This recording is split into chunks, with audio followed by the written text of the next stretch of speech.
बच्चों को हमारे यूट्यूब चैनल पर्सपेक्टिव पे हार्दिक स्वागत है। काफ़ी दिनों के बाद हम आप हैं करते हैं। अब हम आपसे रेगुलर क्लास में मिलेंगे इन फॉर्म के माध्यम से। बहुत सारे बातें मैथ पढ़ना रहता है, ऑफलाइन केवल नहीं हो पाएंगे। अब हम चाहते हैं कि आप लोगों को इस यूट्यूब प्लेटफॉर्म से बहुत सारे ऑब्जेक्टिव प्रश्न को सॉल्व करवाएं। जैसा कि आप सब लोग देख रहे हैं, कंपटीशन के दौर में बहुत सारे मेहनत की ज़रूरत है हम सब लोगों को। इस प्लेटफॉर्म पे हम कुछ थ्योरी कॉन्सेप्ट्स को क्लियर करेंगे। रिकॉर्डेड वीडियो देखने से फ़ायदा ये होता है कि एक वीडियो को आप कई बार देख सकते हैं। एक छोटा सा टॉपिक है जिसे हम ऑनलाइन प्लेटफॉर्म के माध्यम से अपने चैनल के माध्यम से आप सब तमाम बच्चों को हम क्लियर करना चाहते हैं। इस टॉपिक का नाम है समुच्च एवं फलन, स्टेट्स एंड फंक्शन। चलिए हम लोग एक छोटा सा टॉपिक से शुरुआत करते हैं। इस टॉपिक का नाम है समुच्च एवं फलन।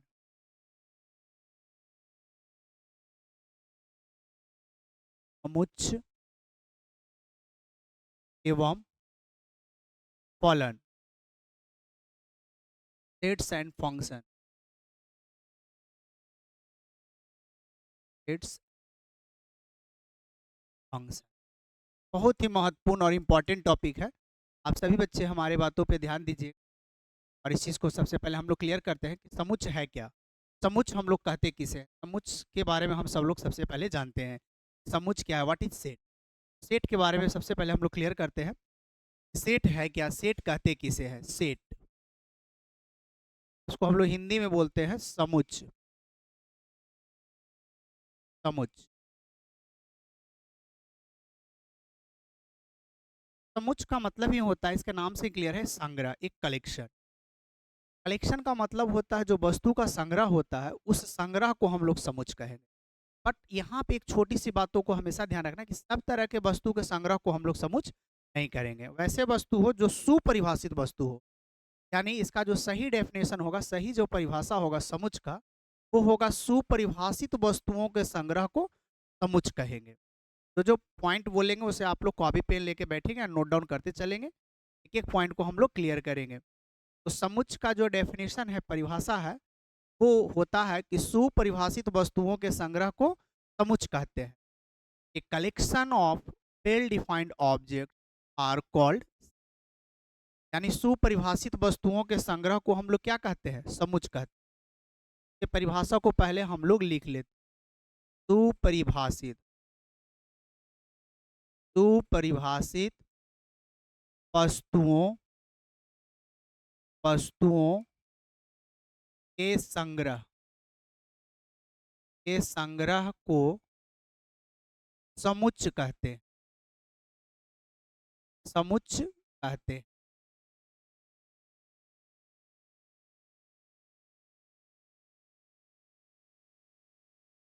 Set is, sets a collection of well defined object, well defined find object, object, सुपरिभाषित वस्तुओं के संग्रह को समुच्च कहते हैं। इस पॉइंट को थोड़ा सा समझा जाए कि वेल डिफाइंड का मतलब क्या होता है। तो सुपरिभाषित का अर्थ होता है व्यक्ति और परिस्थिति के हिसाब से जिसके परिभाषा में कोई बदलाव ना आए, उसी को हम लोग कहते हैं सुपरिभाषित। वेल डिफाइंड का अर्थ हो गया according to person, according to situation, definition does not change. जब परिस्थिति और व्यक्ति के हिसाब से जब कोई परिभाषा में बदलाव ना आए, तो उस तरह के संग्रह को हम लोग समुच्च कहते हैं। समुच्च को हम लोग प्रायः ABCD के अल्फाबेट द्वारा डिनोट करते हैं, वो भी कैपिटल लेटर। जैसे हम कह सकते हैं एक समुच्च ए है, समुच्च ए है, और इसके अवयव को, जो इसके एलिमेंट्स होंगे, उसे हम लोग मिडिल ब्रैकेट से बंद करके लिख। छोटे छोटे बातों को एकदम ध्यान में रखिएगा। समुच्च को हमेशा इंग्लिश अल्फाबेट के कैपिटल लेटर से सूचित करते हैं, जबकि इसके अवयवों को हम लोग मंझली ब्रैकेट से बंद करके। तो सबसे पहले हम लोग परिभाषा पे एक बार फिर से ध्यान देंगे, इस चीज़ को पहले हम लोग क्लियर करेंगे। ये सारे बातें किताबों में लिखा रहता है, बट यहाँ पे हम टीचर का जो आवश्यकता होता है साइंस में मेनली रूप से वही होता है कि एक एक पॉइंट को क्लियर करना। तो सबसे पहले हम लोग देखेंगे कि सुपरिभाषित का मतलब क्या होता है। तो ऑलरेडी हम आप लोगों को बता चुके हैं कि सुपरिभाषित का अर्थ होता है व्यक्ति और परिस्थिति के हिसाब से किसी भी चीज का परिभाषा में कोई बदलाव ना हो, तो उस तरह के संग्रह को हम लोग समुच्चय कहेंगे। यानी वेल डिफाइंड का अर्थ हुआ according to person, according to situation, definition does not change. जैसे नाउ फॉर एग्जांपल हम लोग उदाहरण के तौर पे समझते हैं। जैसे अगर हम किसी बच्चा से पूछे 10 से छोटा प्राकृत संख्याओं का संग्रह, तो 10 से छोटा प्राकृत संख्या जो होगा, नेचुरल नंबर जो होंगे लेस देन 10, वो मेरे नज़रों में भी होगा 1 2 3 4 5 6 7 8 9 10। मेरे नज़रों में भी यही होगा, आप सब लोगों के नज़रों में भी यही होगा। तो इस तरह के एक संग्रह को हम लोग वेल डिफाइंड कहेंगे।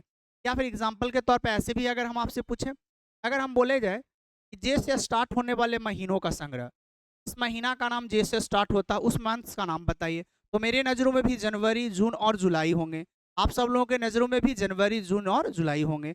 आज भी पूछेंगे तो यही जवाब होगा, 10 दिन बाद भी पूछेंगे तो यही जवाब होगा।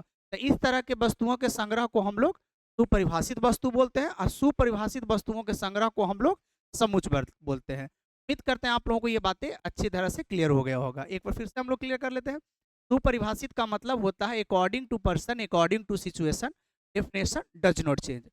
जैसे अगर हम यहाँ पे कहें कि सबसे अच्छे क्रिकेटरों का संग्रह, सबसे अच्छे बल्लेबाज है उसके संग्रह बताएं, तो यहाँ पे इस तरह के संग्रह को हम लोग सुपरिभाषित नहीं बोलेंगे, क्योंकि यहाँ पे पर्सन के हिसाब से कोई भी बल्लेबाज बदल सकता है। मेरे नज़रों में हो सकता है रोहित शर्मा सबसे अच्छे हो, तो आप लोगों के नज़रों में विराट कोहली अच्छे हो।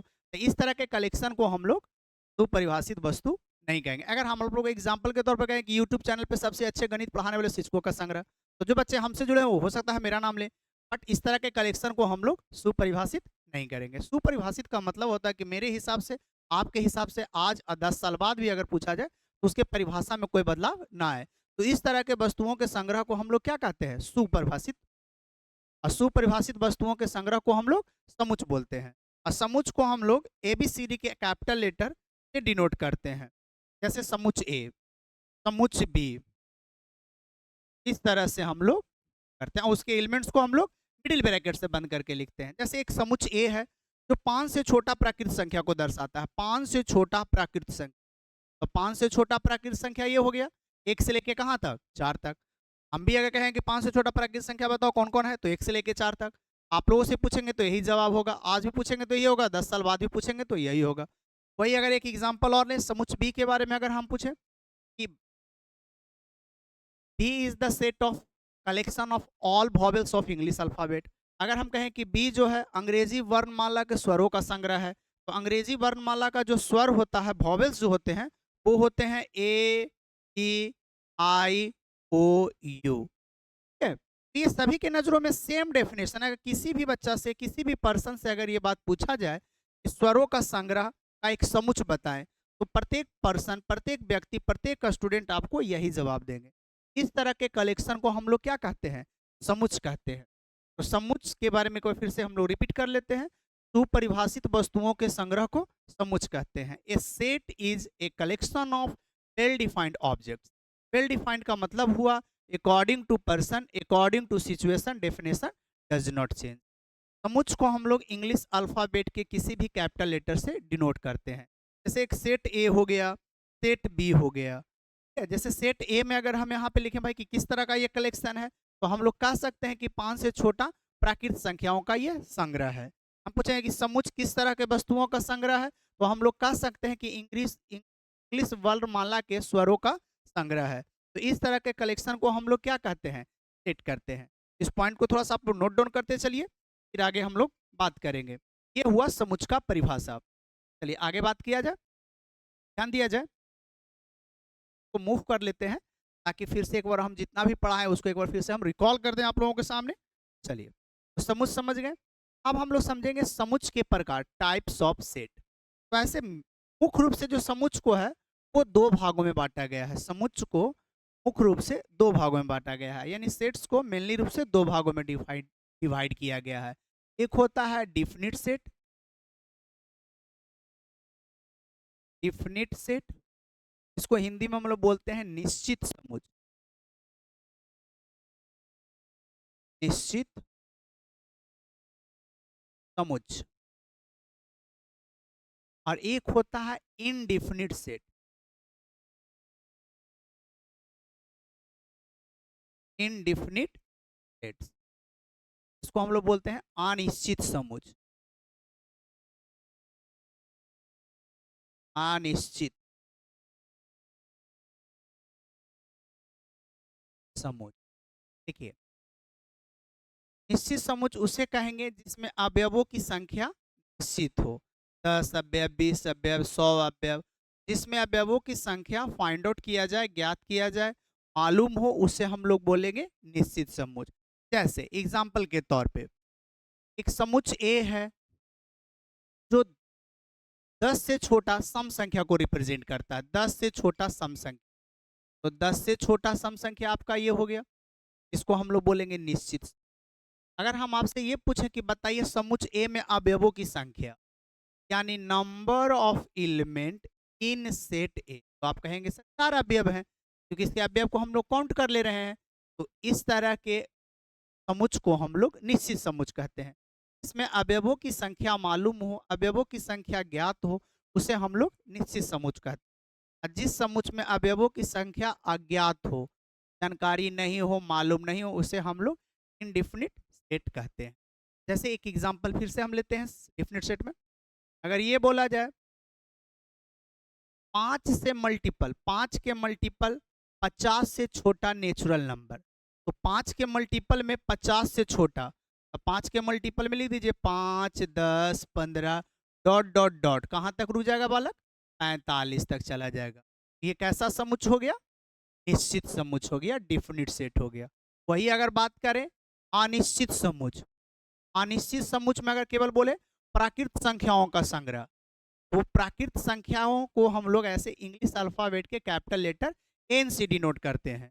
तो प्राकृत संख्याओं का जो संग्रह हुआ वो हो गया 1, 2, 3, 4 and dot dot dot so on, ये जाएगा। अब हम आपसे पूछे कि बताओ सेट ए में नंबर ऑफ एलिमेंट्स कितना है, तो कोई भी बच्चा नहीं बता पाएगा कि इसमें कितने एलिमेंट्स हैं, क्योंकि प्राकृत संख्या जो जाएगा वो कंफर्म नहीं है। तो इस तरह के संग्रह को हम लोग क्या बोलते हैं? अनिश्चित समुच्चय बोलते हैं। जैसे अगर हम कहें वास्तविक संख्याओं का संग्रह, सेट ऑफ रियल नंबर, तो सेट ऑफ रियल नंबर ये आपका इनडिफिनिट सेट हो गया। जैसे इसमें हम लिखेंगे -1, 0, 1, 1/2, 5/3 एंड डॉट डॉट डॉट, ये सब के सब रियल नंबर है। बट इसमें नंबर ऑफ एलिमेंट्स अगर हम आप लोगों से पूछे तो आप लोग नहीं बता पाएंगे। यानी इनडिफिनिट सेट उसे कहेंगे जिसमें अवयवों की संख्या ज्ञात नहीं हो, जिसमें नंबर ऑफ एलिमेंट्स आपको पता नहीं हो, उस तरह के समुच्चय को हम लोग अनिश्चित समुच्चय बोलते हैं।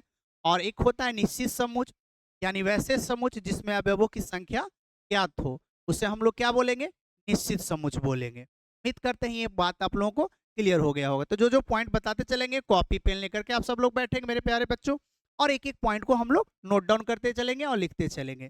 काफी इंपॉर्टेंट और महत्वपूर्ण है, ये समझिए मैथ का एक बेस है। इसी बेस के आधार पे मैथ्स के बहुत सारे बातों को हम लोग क्लियर करेंगे। जैसे आगे चल के आप लोग देखो प्रोबेबिलिटी पढ़ना है, प्रायिकता पढ़ना, वहाँ पे भी इसका यूज होगा। बहुत सारे जो टेक्निकल वर्ड होते हैं, बेसिक मैथ का अपना एक लैंग्वेज होता है, वो सारे चीज़ों को समझना पड़ेगा। बहुत सारे सिंबॉलिक साइन जो होते हैं, मैथमेटिकल सिंबॉलिक होते हैं, उस चीज़ को हम लोग सेट्स में यहाँ पे समझेंगे। तो सबसे पहले ये बेसिक चीज़ें हैं, समुच्चय के बारे में हम लोग जाने कि समुच्चय है क्या।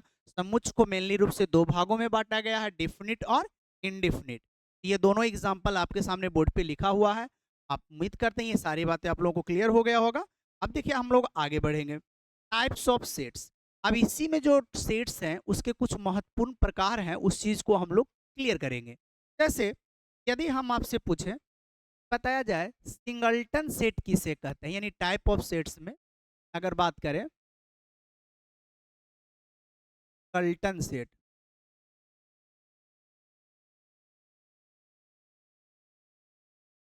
इसको हम लोग हिंदी में बोलते हैं एकल समुच्चय।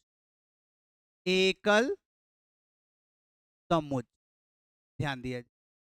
कुछ महत्वपूर्ण सेट्स हैं जो जानते, कई बार ऑब्जेक्टिव में से पूछते हैं सिंगलटन सेट किसे कहते हैं, एकल समुच्चय किसे कहते हैं। तो बस थोड़ा सा अपना कॉमन सेंस लगाइए, रटने की जरूरत नहीं है, आप खुद अपना दिमाग लगाइए। सिंगलटन सेट माने एकल समुच्चय, यानी हम कह सकते हैं कि वैसे समुच्चय जिसमें सिंगल अवयव हो, उसको हम लोग क्या बोलेंगे? सिंगलटन सेट बोलेंगे, एकल समुच्चय कहेंगे। हाँ, फॉर एग्जाम्पल उदाहरण के तौर पे समझा जाए, यदि हम आपसे पूछे कि प्रेजेंट में मुख्यमंत्रियों का कलेक्शन, तो आप ही बताइए, प्रेजेंट में बिहार के मुख्यमंत्री का कलेक्शन तो बताया जाए, बिहार के प्रेजेंट में मुख्यमंत्री के गो हैं, एक ही गो है। तो इस तरह के जो एग्जाम्पल होंगे इसको हम लोग सिंगलटन सेट कहेंगे। श्री नीतीश कुमार, केवल यही ना है श्री नीतीश कुमार, जिसमें केवल एक अवयव हो उसको हम लोग क्या बोलेंगे, सिंगलटन सेट कहेंगे। इसमें अवयवों की संख्या केवल एक हो उसे हम लोग सिंगलटन सेट कहेंगे। जैसे एग्जाम्पल के तौर पे और भी लिख सकते, कुछ भी एक अवयव डाल दीजिए, एक है ना, जिसमें अवयव केवल एक हो उसे हम लोग क्या बोलेंगे, सिंगलटन सेट बोलेंगे, एकल समुच्चय बोलेंगे। नेक्स्ट पॉइंट को नोट किया जाए, आगे देखा जाए। यदि आपसे कोई पूछे इम्प्टी सेट, इम्प्टी या इसी का दूसरा नाम है नल, इसको हम लोग हिंदी में बोलते हैं रिक्त समुच्चय, रिक्त समुच्चय, रिक्त समुच्चय। रिक्त समुच्चय किसे कहेंगे, जाहिर सी बात है रिक्त का मतलब होता है खाली, यानी वैसे समुच्चय जिसमें एक भी अवयव ना हो, तो उस तरह के समुच्चय को हम लोग क्या बोलेंगे, एम्प्टी सेट बोलेंगे। जैसे एग्जाम्पल के तौर पे, उदाहरण से सारे बातें क्लियर हो जाएंगे। एम्प्टी सेट वैसे वैसे समुच्चय को कहेंगे जिसमें एक भी अवयव उपस्थित नहीं हो। जैसे एग्जाम्पल के तौर पे अगर हम आपसे ये पूछे, बताया जाए इस दुनिया में अमरणशील व्यक्तियों का संग्रह, ऐसे व्यक्ति जो दुनिया में ना मरने वाले हों उसका नाम बताइए। कोई भी ऐसे इंसान है जो इस धरती पे ना मरने वाले हों, तो इस तरह के कलेक्शन को हम लोग क्या बोलेंगे, एम्प्टी सेट बोलेंगे, रिक्त समुच्चय बोलेंगे। और रिक्त समुच्चय को स्पेशल लेटर से डिनोट करते हैं जिसको हम लोग बोलते हैं फाई। फाई जो वर्ड है, फाई जो सिंबल है, स्पेशल केवल और केवल रिक्त समुच्चय के लिए यूज किया गया है।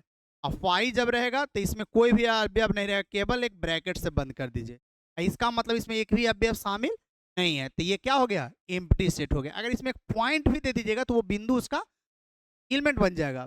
तो रिक्त रिक्त समुच्चय का मतलब हुआ खाली, एक भी अवयव ना हो।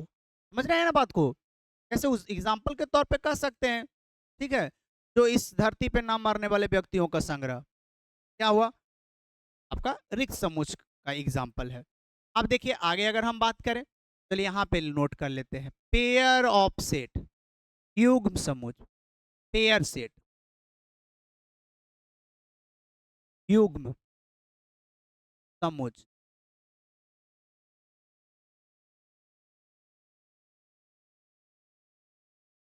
पेयर सेट किसे कहेंगे, तो नाम से क्लियर, पेयर का मतलब होता है जोड़ा, वैसा समुच्चय जो दो के ग्रुपिंग में हो, दो के पेयर के रूप में हो, यानी वैसे समुच्चय जिसमें अवयवों की संख्या केवल दो हो, वैसे समुच्चय के हम लोग पेयर सेट कहते हैं, युग्म समुच्चय कहते हैं।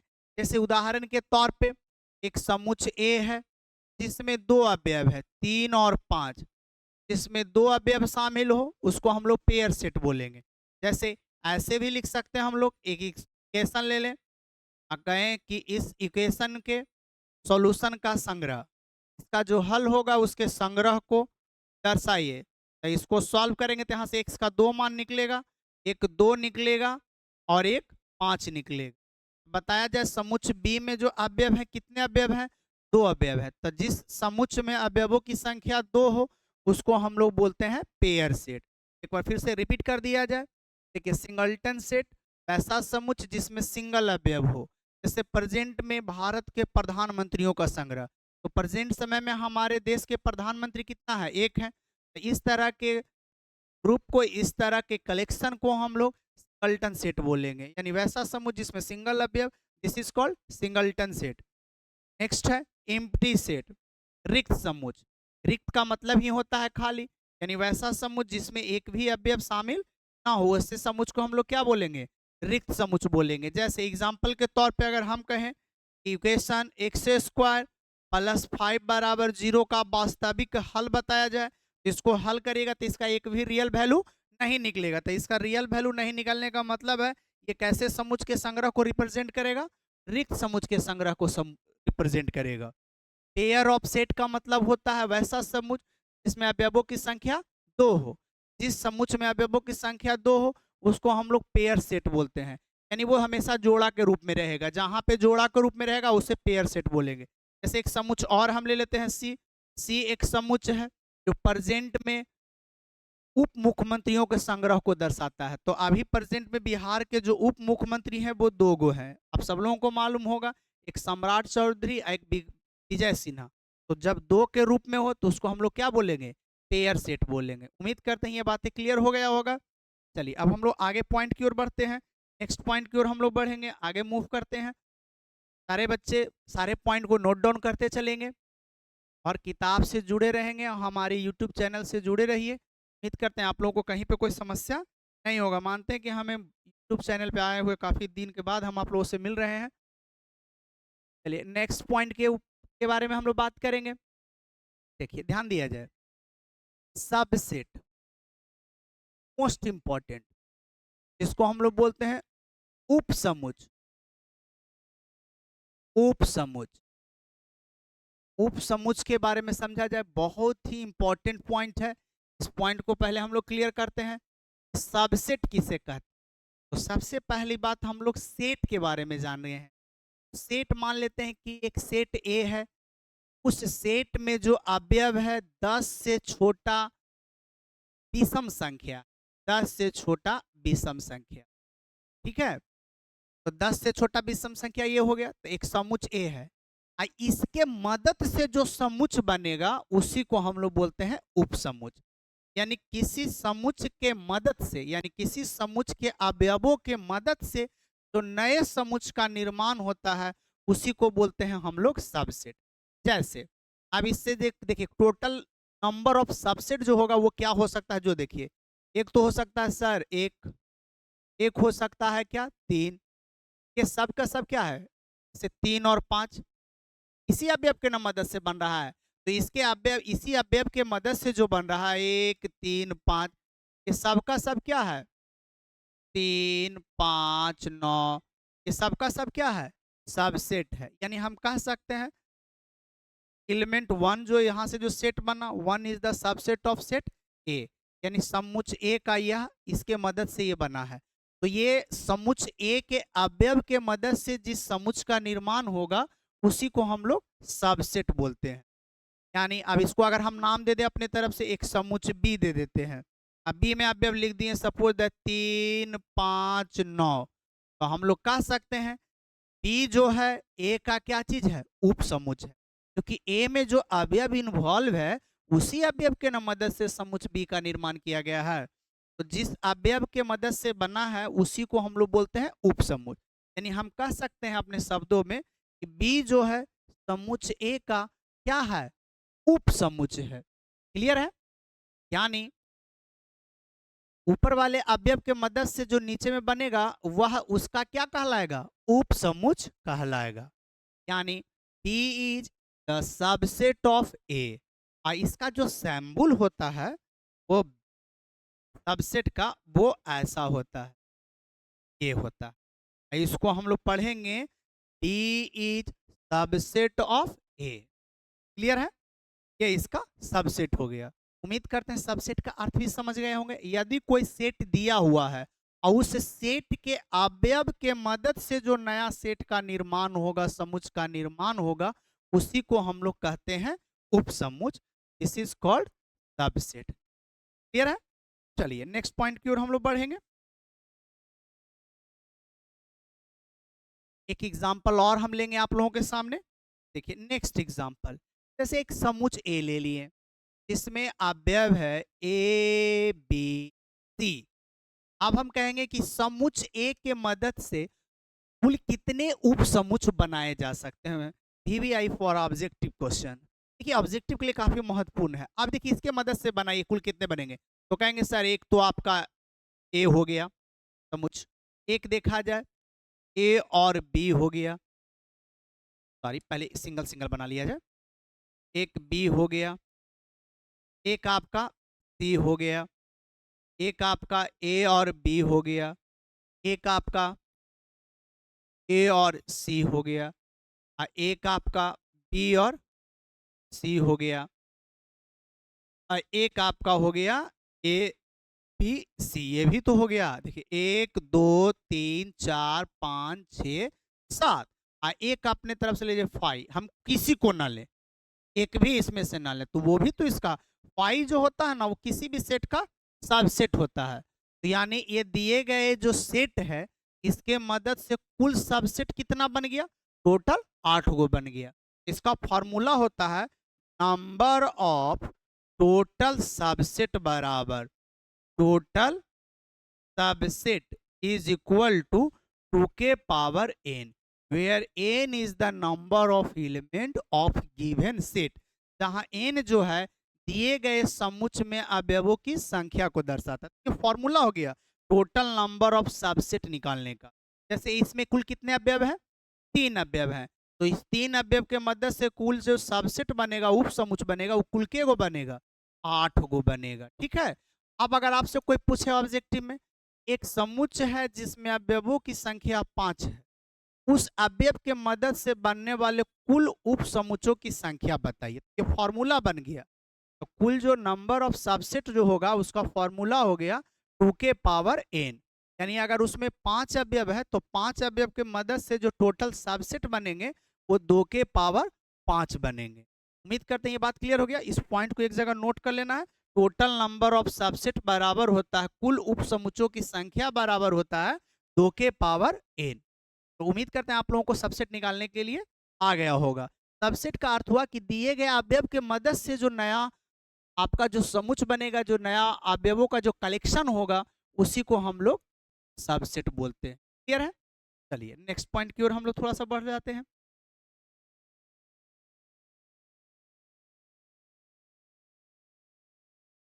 ध्यान दिया जाए, एक होता है प्रॉपर सबसेट,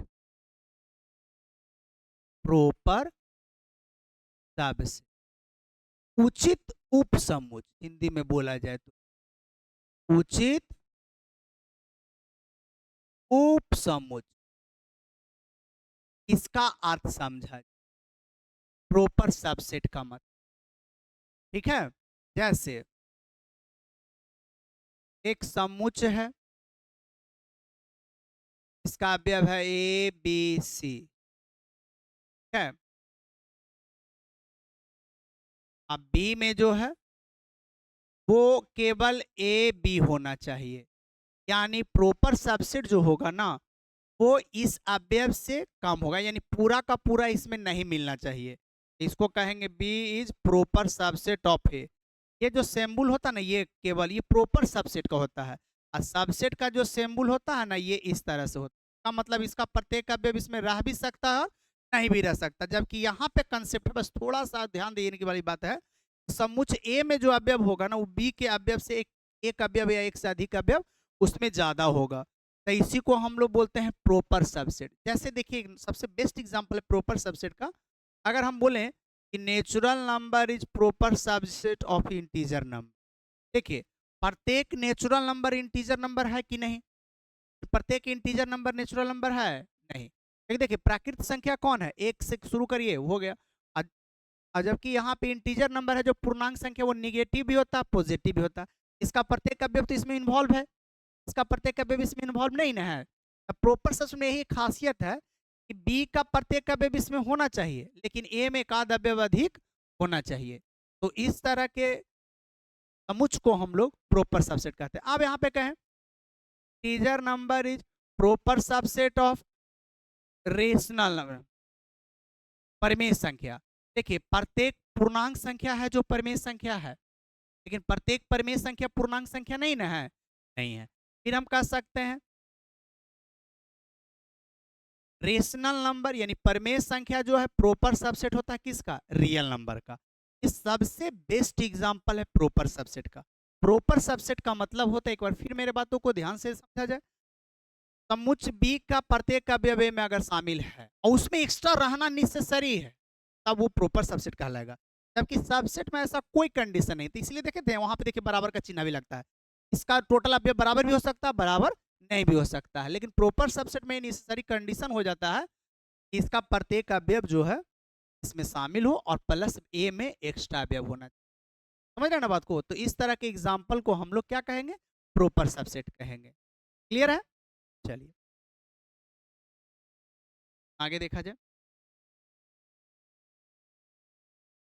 अब जैसे देखिए कुछ समुच्चय का जो सिंबल है वो थोड़ा सा समझ बच्चों को नोट भी कर लेना चाहिए। कैपिटल एन जो है ना ये सेट ऑफ नेचुरल नंबर को दर्शाता है। कैपिटल एन का मतलब हुआ set of natural number, natural प्राकृत संख्याओं का संग। क्यू का अर्थ हुआ set of rational number, rational number प्राकृत संख्याओं का संग, प्राकृत संख्याओं का संग्रह। आर का मतलब हुआ सेट ऑफ रियल नंबर, वास्तविक संख्याओं का संग्रह। जहां आर लिखा रहेगा समझो वो समुच्चय है, लेकिन किसका समुच्चय है? रियल नंबर का। ठीक है, जेड लिखा रहेगा या आई लिखा रहेगा, ये हुआ set of integer number, set of integer number, set of integer number, set of integer number. और आपका बच गया एक सी लिख देते हैं, यानी set of complex number, set of complex number, complex number. इस पॉइंट को एक जगह नोट कर लेना है, यानी कहीं पे लिखा रहेगा ऐसे एन, तो एन का मतलब समझिए कि प्राकृत संख्या, प्राकृत संख्या माने 1 2 3 4 ये जा रहा है।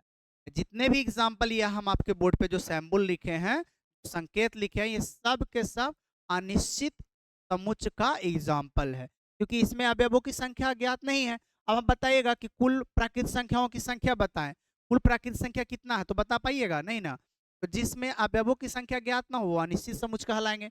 इसमें एक भी अब जो समुच्चय लिखा हुआ है इसमें अवयवों की संख्या आप लोग नहीं बता सकते हैं, तो वैसे समुच्चय जिसमें अवयवों की संख्या ज्ञात नहीं उसको क्या बोलते हैं? अनिश्चित समुच्चय बोलते हैं। ये आपका रहा। कुछ जो सिंबल आप लोगों को जानना होगा, जैसे ये इस तरह का जो सिंबल है ना, इसको हम लोग पढ़ते हैं सदस्य में, सदस्य।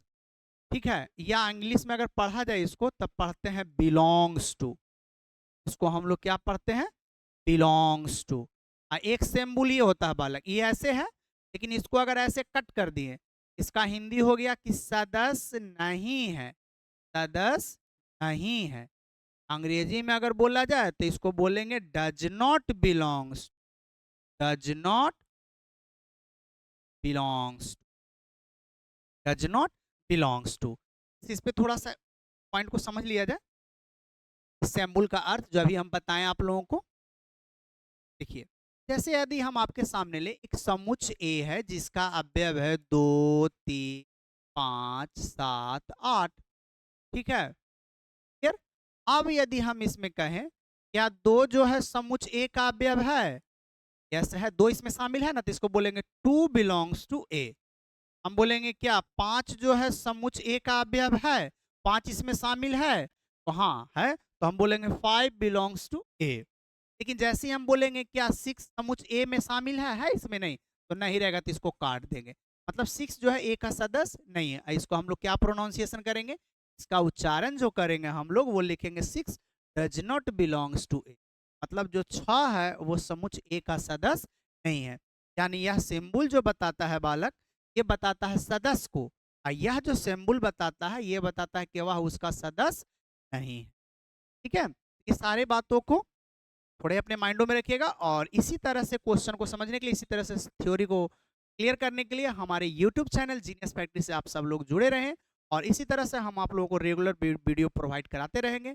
और आज के लिए क्लास को यहीं पे रोका जाए, जितना पढ़ाया गया है वो सारे कॉन्सेप्ट को नोट डाउन करिएगा। अगले क्लास में जब हम आप लोगों से मिलें तो कुछ इस पे ऑब्जेक्टिव को हम सॉल्व करवाएंगे, पहले इस थ्योरी को कंप्लीट कर लीजिएगा आप सब लोग। चलिए, बहुत बहुत धन्यवाद हमारे यूट्यूब चैनल से जुड़ने के लिए।